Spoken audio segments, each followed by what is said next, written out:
할렐루야. 오늘 교회가 예전과는 좀 다른 모습입니다.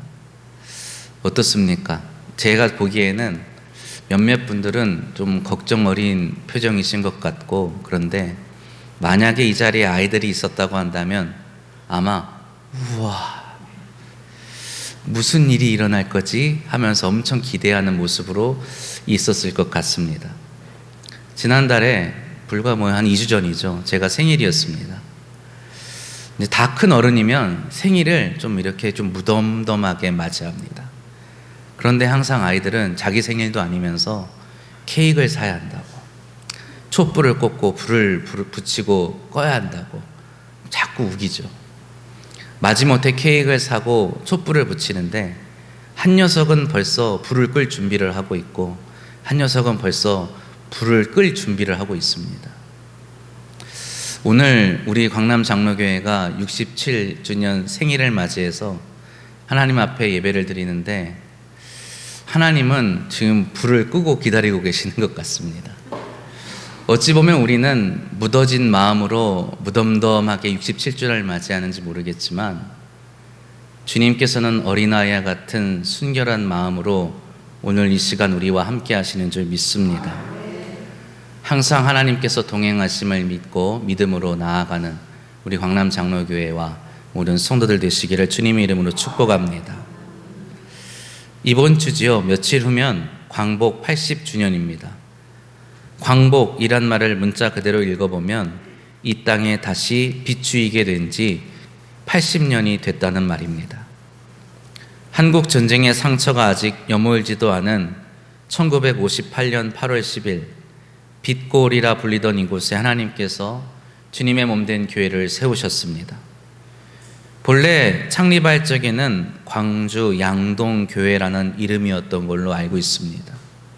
이후 김재일 목사님께서 계실 적에 광남교회로, 그리고 이후 광남장로교회로 개명하게 된 것으로 알고 있습니다. 사실 제가 이 교회에 부임하기 전까지는 전 이 동네가 광남동인 줄 알았습니다. 천변에도 광남이라는 지명을 가진 가게가 제법 많이 보였기 때문입니다.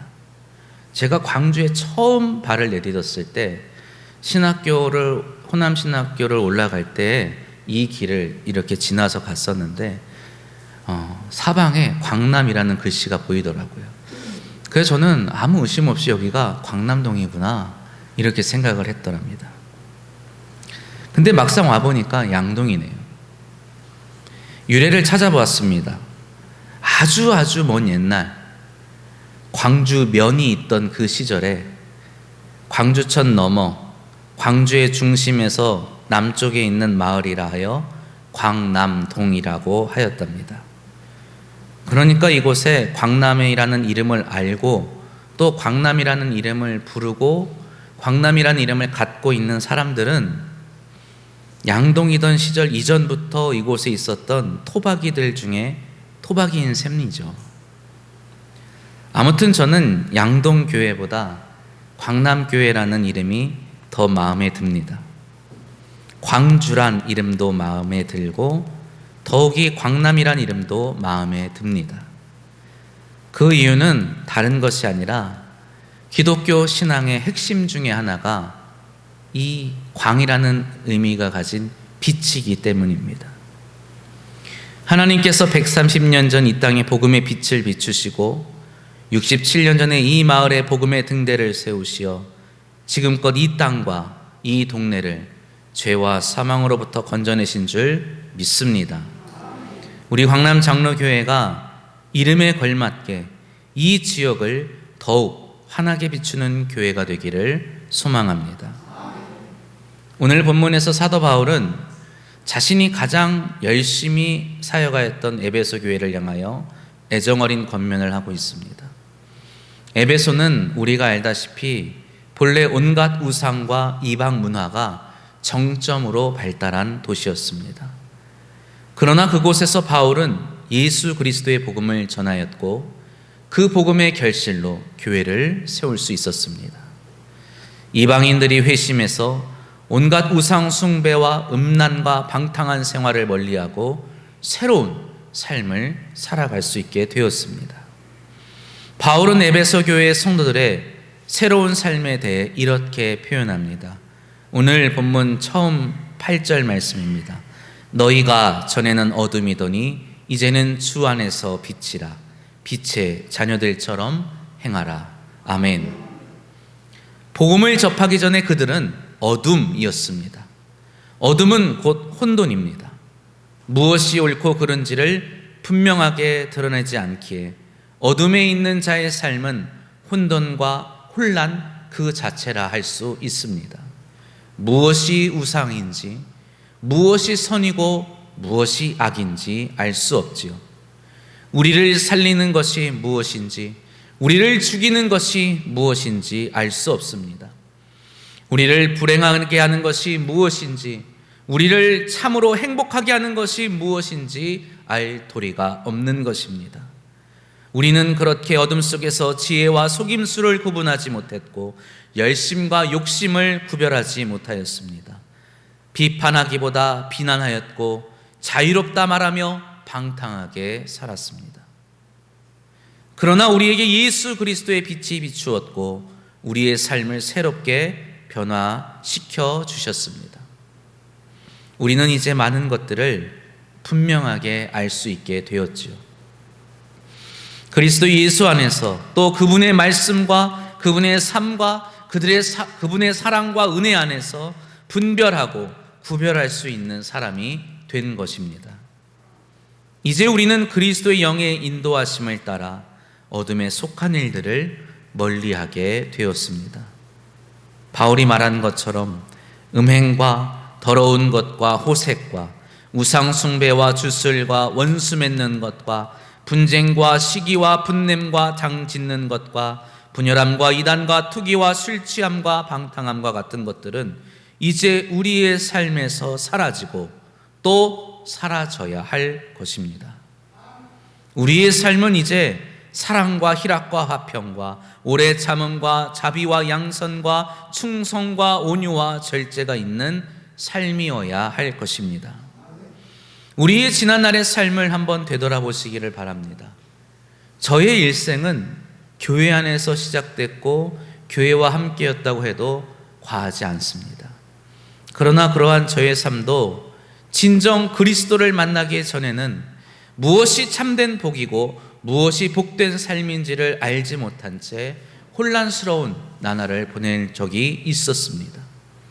저에게 비추인 생명과 구원의 빛, 날 위해 십자가에 달리사 죄와 사망으로부터 날 구원하신 그리스도의 은혜의 빛이 분명 나에게 비추어졌음에도 불구하고 내가 빛 가운데 거하지 못했던 이유는 내가 그 빛을 바라보지 아니하고 나만을 바라보며 살았기 때문이었습니다. 늘 교회에서 생활하며 목회를 하시는 아버지를 도와 교회를 하던 저였지만 저의 관심사는 늘 저의 행복이었습니다. 어떻게 하면 내가 조금 더 편해질까? 어떻게 하면 내가 조금 더 행복해질까? 어떻게 하면 내가 남들처럼 편안하게 살 수 있을까? 그러한 저의 삶에는 오직 희생과 고통, 근심과 환난뿐이었습니다. 희생은 더욱 많아졌고 고통과 근심은 늘어갈 뿐이었지요. 어느 날 고통을 이기지 못하여 주님 앞에 엎드렸을 때 저로서는 상상할 수 없는 십자가에 달리신 고통을 감당하고 계신 주님을 뵙게 되었습니다. 주님의 고통 앞에서 나의 고통을 고통이라 부를 수 없었습니다. 주님의 희생을 보며 내가 희생하고 있노라 차마 말할 수 없었습니다. 다른 누구도 아닌 전적으로 나를 위하여 희생하시어 이 세상 누구도 경험하지 못하는 그 참혹한 고통을 당하신 그리스도를 만난 뒤에 저의 삶은 달라질 수밖에 없었습니다. 그렇게 그리스도의 빛은 나의 삶을 빛으로 바꾸어 놓았습니다. 사도 바울은 우리가 주 예수로 말미암아 빛 안에서 살아간다고 말하지 않습니다. 우리가 주 안에서 빛으로 살아간다고 말하죠. 우리는 빛 안에 있는 것이 아닙니다. 우리는 빛입니다. 빛은 모든 것을 밝히고 모든 것을 드러냅니다. 빛 안에 거하는 사람은 그림자가 있기 마련이죠. 그러나 빛은 그림자가 없습니다. 우리가 빛의 자녀로 행한다면 우리의 삶뿐만 아니라 우리 주변에 있는 모든 것들을 밝게 비출 수 있을 것입니다. 우리의 삶의 열매로 말미암아 우리의 착함과 의로움과 진실함이 드러나게 되는 것이지요. 우리의 삶을 통하여 주님이 기뻐하시는 것이 무엇인지 알게 될 것입니다. 우리의 삶이 저 어둠의 일을 잘못된 것이라 책망하게 될 것입니다. 은밀히 우리에게 다가와서 우리의 삶을 망치고 부서뜨리는 죄와 악을 단호하게 끊어낼 것입니다. 그러나 이 모든 유익의 전제 조건은 우리가 빛으로 또 빛의 자녀로 행해야 한다는 것입니다. 선지자 이사야는 그의 예언서에서 이스라엘 백성의 죄를 고발합니다. 이스라엘 백성은 하나님의 택하심을 입은 백성이었습니다. 그들은 온갖 우상 숭배와 불의가 가득한 가나안 땅에 정착해서 여호와 하나님의 율법 아래에 살아가야 하는 소명을 받은 민족이었습니다. 하나님의 율법을 따라 살아가는 그들의 삶은 바로 그 땅의 빛이 되어 무엇이 선이고 무엇이 악인지, 무엇이 마땅히 행해야 하는 삶이며 무엇이 하지 말아야 하는 삶인지 깨닫게 하는 인도자의 삶이 되어야 했습니다. 그러나 이스라엘은 실패했고 그들의 삶은 빛으로서의 사명을 완수하지 못하였습니다.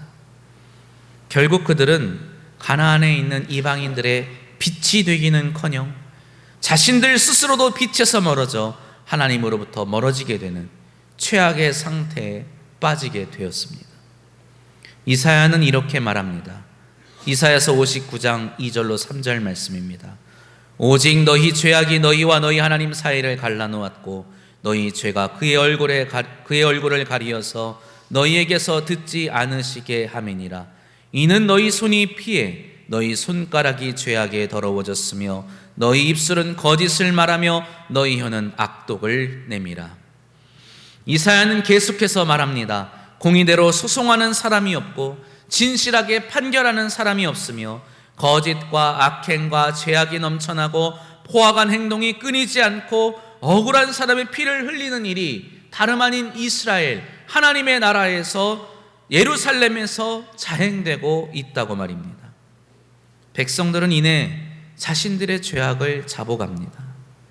이미 그들의 삶에서 공의는 사라지고 성실과 정직이 장치를 감추었다고, 그래서 우리에게 빛이 있기를 소망한다 말하지만 이미 그들의 삶은 어둠 한가운데 있게 될 뿐이었습니다. 그러나 하나님께서는 이 어둠에서 헤어나올 수 없는 당신의 백성을 포기하지 않으십니다. 완전히 실패 가운데 있는 죄와 사망의 종노릇하며 어둠뿐이요 캄캄한 가운데 행하는 그들을 향하여 긍휼을 베푸십니다. 하나님께서는 이사야를 통하여 말씀하십니다. 59장 15절로 16절 말씀입니다. 여호와께서 이를 살피시고 그 정의가 없는 것을 기뻐하지 아니하시고 사람이 없음을 보시며 중재자가 없음을 이상히 여기셨으므로 자기 팔로 스스로 구원을 베푸시며 자기의 공의를 스스로 의지하사. 아멘. 우리 스스로 우리를 구원할 수도 중재할 수도 없음을 보시고 하나님은 한 중재자를 스스로 세우신다 말씀하십니다. 하나님께서 스스로 세우신 중재자는 구원을 투구로 삼으시고 공의를 갑옷으로 입으시는 분이라 말씀하십니다. 중재자이신 그리스도의 구원은 곧 우리에게 잃어버린 공의를 회복하는 것이라고 이사야는 말하고 있는 것입니다. 그리고 중재자이신 그리스도로 말미암아 회복된 이스라엘을 향하여 이렇게 말씀하십니다. 이사야서 60장 1절 말씀 함께 봉독합니다. 일어나라, 빛을 발하라. 이는 내 빛이 이르렀고 여호와의 영광이 내 위에 임하였음이니라. 아멘. 사랑하는 성도 여러분, 광남의 지난 세월을 돌이켜보면 우리네 삶의 어두움을 비추는 시간들이었다 말할 수 있습니다. 한국 전쟁의 폐허 위에 세워진 광남교회는 이웃의 궁핍과 이웃의 고통을 외면하지 않는 교회였습니다. 깊은 절망과 또 어둠과 같은 그들의 삶을 복음의 빛으로 비추어내는 교회였던 것입니다. 제가 이곳에 온 이후로 들은 원로 목사님의 사역은 항시 그러한 것들과 맞닿아 있었습니다. 가난한 사람들을 그저 위로하는 것으로 그치지 않고 함께 일하고 함께 극복하며 함께 살아가는 사역이었습니다. 함께 가난을 극복하고 함께 질병을 치유하고 함께 영혼을 구원하는 이 땅, 이 지역에 복음의 빛으로 어둠을 밝히는 교회였습니다. 67년이나 이제 지났으니 그 빛이 희미해질 법함도 합니다. 누군가는 지칠 수도 있습니다. 누군가는 이제 시작하는 것이 두려울 수도 있겠지요. 그러나 우리는 예수 그리스도 주 안에서 빛이 된 사람들입니다. 우리에겐 아직 밝혀야만 하는 어두움이 있는 것입니다. 우리의 주변에 홀로 고독하게 지내는 이웃들이 있습니다. 가난과 질병으로 인하여 고통당하는 이웃들도 있습니다. 여전히 우리 곁에는 우상 숭배와 세상의 거짓된 것들로 인하여 삶이 무너진 이웃들이 있습니다. 이 끝나지 않을 것 같은 어둠 속에 사는 사람들에게 빛을 비출 수 있는 사람은 과연 누구일까요?